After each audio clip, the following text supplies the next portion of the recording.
विषय में नोटिस जारी किया है कि पूरे प्रदेश में जो थाने हैं उनके अंदर अवैध रूप से धार्मिक स्थल खासकर मंदिर बनाए जा रहे हैं। तो इसमें माननीय सुप्रीम कोर्ट के आदेश का उल्लंघन होता है। सन 2003 से ऐसे आदेश है माननीय सुप्रीम कोर्ट के कि सार्वजनिक भूमि पर और शासकीय भूमि पर इस तरीके के निर्माण नहीं होंगे और इसके लिए अधिकारी दंडित होंगे।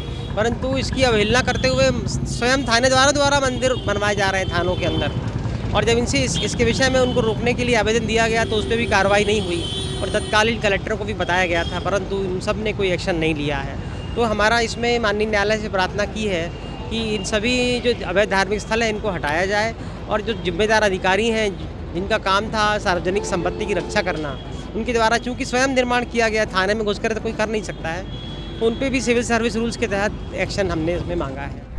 मध्य प्रदेश के थानों में बनने वाले मंदिरों के निर्माण पर हाईकोर्ट ने रोक लगा दी है। इसको लेकर एक याचिका हाईकोर्ट में लगाई गई थी।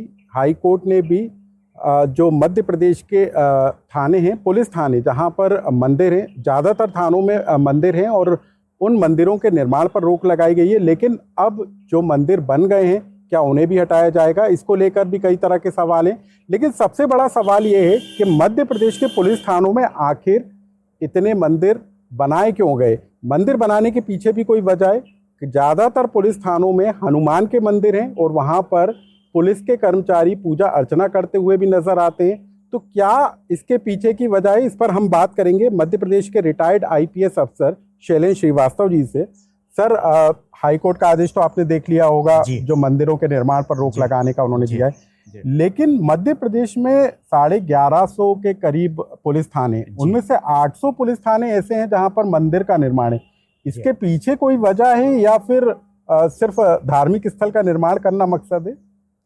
देखिए, भारत एक सेक्युलर देश है। हम सभी धर्मों को मानते हैं और हम न्यायालय में भी जो चीज़ कहते हैं तो शपथ लेकर कहते हैं, चाहे गीता की कसम खाते हैं, चाहे कुरान शरीफ की कसम खाते हैं, चाहे बाइबल की कसम खाते हैं। हम धार्मिक लोग हैं, धर्म को महत्व देते हैं और ऐसी मान्यता है कि धर्म के नाम पे, ईश्वर के नाम पे झूठ नहीं बोलते हैं। और कई लोग देखें, कस्मे वादे हमारे यहाँ होते रहते हैं और अगर कोई कह देता है कि हमने ईश्वर के नाम से ऐसा किया तो सही मानते हैं। और माननीय न्यायालय भी जो हमारा सिस्टम है, लीगल जस्टिस सिस्टम, उसमें शपथ लेकर ही हम कोई चीज़ कोर्ट में न्यायालय को बोलते हैं। जब कानून नहीं था, चाणक्य के समय में कहें या किसी और समय में कहें, तो एक हम कहेंगे क्विक निर्णय के लिए एक चीज़ होती थी कि धर्म के नाम पे कसम खा के और आदमी सत्यता निकाल के और निर्णय हो जाते थे। थाने जब से इंडियन पैनल कोड बना या सीआरपीसी बनी उसके पहले के हैं, कोई आज के नहीं हैं, कॉन्स्टिट्यूशन के पहले के हैं। कॉन्स्टिट्यूशन से हमने कर लिया be the citizen of India having solemnly decided to be secular democratic republic। फिर 42nd अमेंडमेंट से कुछ और चेंजेज हो गए, 2.5 बार और जुड़ गए यूनिटी इंटीग्रिटी के। लेकिन थाने तो उसके पहले के हैं। कानून क्या है, 2 तरीके से बनता है। एक तो जो नियम कानून प्रक्रिया से होता है, विधायिका बनाती है, 3 तरीके से होता है बल्कि। एक ट्रेडिशन से बनता है और एक कानून मैच्योरिटी पे बनता है, जिसको माननीय उच्च न्यायालय की जो रूलिंग्स होती हैं वो कानून बन जाती हैं, क्योंकि वो समग्र रूप से अध्ययन करके और कोई नियम बनाते हैं। तो जब माननीय न्यायालय के संज्ञान में कोई चीज़ आई है तो डेफिनेटली वो सभी पहलुओं को देखकर फिर इस पर निर्णय लेंगे। और उन्होंने कुछ सोच समझ के ही रोक लगाई है।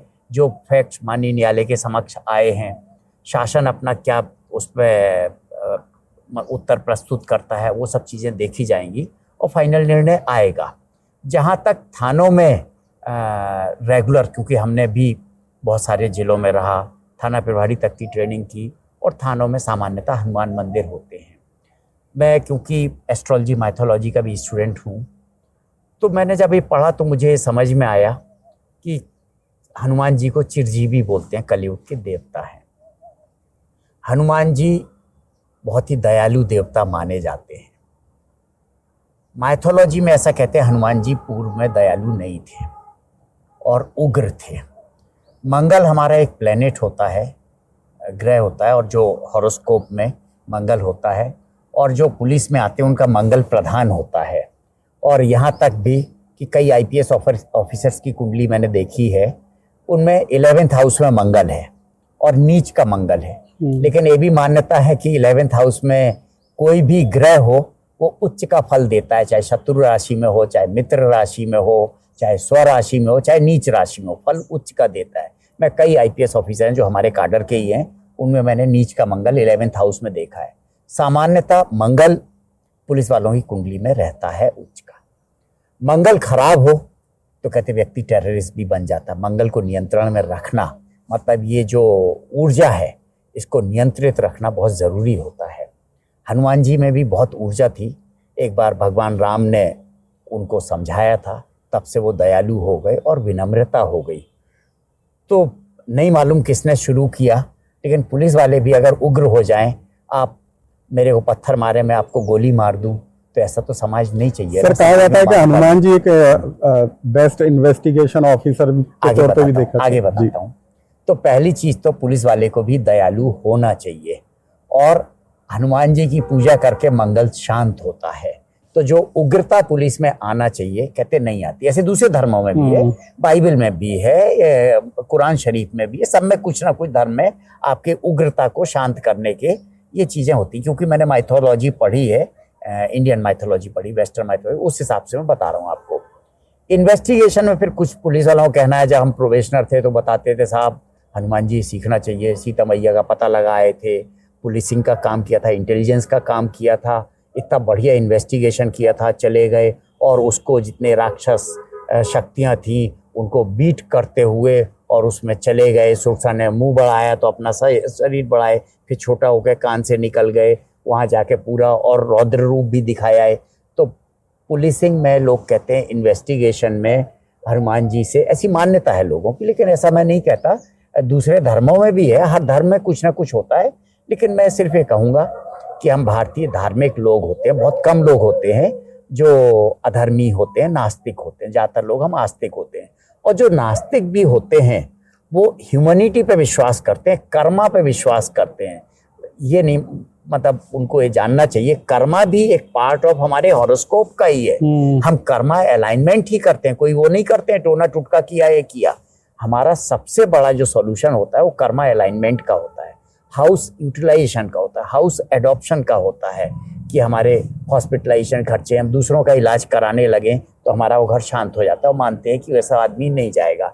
कष्ट का घर है, हम डीप रिसर्च करते हैं। अगर 6th हाउस परेशान कर रहा बीमारी का, तो रूटीन लाइफ रखते हैं कि रेगुलर एक्सरसाइज करते हैं, रूटीन फिक्स करते हैं। तो हाउस यूटिलाइजेशन और कर्मा अलाइनमेंट ये बेसिकली एस्ट्रोलॉजी है। बाकी लोगों ने तो बदनाम कर दिया है पैसा लेके कि इसका मंत्र करा दो, उसका करा दो, ये तो पैसा हड़पने का तरीका होता है। लेकिन जहाँ तक पुलिसिंग पे वापस आए, ट्रेडिशनली मंदिर रहे हैं, कई जगह मस्जिद भी रहे हैं, मज़ार भी रहे हैं, और ये कोई एक विशेष धर्म का ये जरूर है, मेजॉरिटी इसे होता है। लेकिन क्या हम अजमेर शरीफ नहीं जाते हैं? क्या जो हिंदू पुलिस वाले हैं जब रायसेन में पोस्ट होते हैं तो वो क्या दरगाह शरीफ पे चादर चढ़ाने नहीं जाते हैं? रायसेन में जाते, मैंने तो देखा है। तो इसमें कोई ऐसी चीज़ नहीं है। लेकिन माननीय उच्च न्यायालय के ध्यान में अगर कोई चीज़ आई है तो उनको सेटल तो करना पड़ेगा, क्योंकि उनका भी कोर्ट तो अपना काम करेगा, एविडेंस मंगाएगा, देखेगा, हिस्ट्री ट्रेस करेगा। और मैं आपको बता रहा हूँ, इसकी जो रूलिंग आएगी ना, पूरा इतिहास भूगोल ट्रेस कर देंगे। बहुत मेहनत से जज साहब पढ़ेंगे, बहुत मेहनत से रिसर्च करेंगे, और हिंदुस्तान की नहीं पूरी देश विदेश की भी रिसर्च करके और निचोड़ ला के रख देंगे क्या होना चाहिए क्या नहीं होना चाहिए। समय के साथ परिवर्तन होता है। पहले जो चल रहा था नियम कानून नहीं थे, फिर IPC CRPC आई, फिर हमने अपनी खुद की कॉन्स्टिट्यूशन बनाई, कॉन्स्टिट्यूशन के हिसाब से हम चलने लगे। पहले विरोध नहीं होता था, अब विरोध होता है। तो ऐसी चीज़ें, नई नई चीज़ें आती, कानून बनाने के तरीके हैं। सर ये आखिरी सवाल पूछूंगा कि ये सालों से चला आ रहा है, दशकों से चला आ रहा है, ये प्रक्रिया चलन का आप बता रहे हैं काफी पुराना है, लेकिन अभी जो मंदिरों का निर्माण थाना परिसरों में हो रहा है, कहा जाता है कि पुलिस के अफसर ही या कर्मचारी ही मंदिर का निर्माण कराते हैं, क्या ये उचित है? देखिए, उचित अनुचित नहीं है। पहली चीज़ तो पुलिसिंग, मतलब पुलिस में ऐसा कोई बजट तो होता नहीं, तो ऑर्गेनाइजेशनल तरीके से तो ये नहीं हो रहा है। इंडिविजुअल्स होते हैं, कुछ काम कर देते हैं। कई लोगों को ऐसी स्थिति में भी देखा जाता है जो हमारी पुलिस रेगुलेशन में जिसकी मान्यता नहीं है, जो हमारे कंडक्ट रूल्स में जिनकी मान्यता नहीं है, ऐसे काम भी लोग करते हैं। वो तो गलत है, नहीं करना चाहिए। इसमें तो मैं नहीं कहूँगा कि क्या करना चाहिए नहीं करना, इंडिविजुअल केसेस आते हैं, क्या परिस्थितियां होती हैं, उनके सुपरवाइजरी ऑफिसर्स क्या एक्शन लेते हैं, माननीय न्यायालय क्या एक्शन लेते हैं, ये मैं नहीं कह पाऊंगा। लेकिन कंडक्ट रूल से चलना चाहिए, पुलिस रेगुलेशन से चलना चाहिए, और जो हमें अधिकार है हमें वही करना चाहिए, नहीं तो कहीं ना कहीं दिक्कत तो आती है। तो मध्य प्रदेश की पुलिस है वो हनुमान को अपना बेस्ट इन्वेस्टिगेशन ऑफिसर मानती है, क्योंकि वो अपने क्लू के जरिए सीता तक पहुंचे।